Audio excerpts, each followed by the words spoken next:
Racing just started with hot break, quickly restart, rushing for the outside, just Jewel together with Wagas, the inside is Hello Apo, the next online is Endorser Captivate, comes next, then followed over by Queen Ramper, Fartas, second last, while Global Warrior is the early trailer by about 18 lengths of the leader. Racing down the backstretch with Just Jewel by about 2 lengths.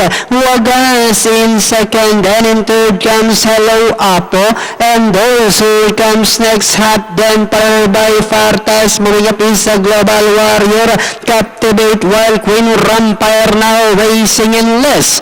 Inside the 3 Octavo, we have Just Jewel enjoying a length and a half lead. Wagas now trying to get closer in second. Hello Apo comes next, then followed over by Endorser. Fartas now trying to get closer, so with Global Warrior. Hot comes next, Queen Rampire Captivate now racing in last as they swing for home.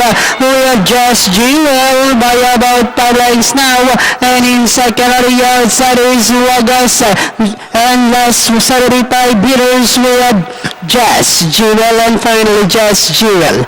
The second is Wagas, third Global Warrior, Fartas, Queen Rampire.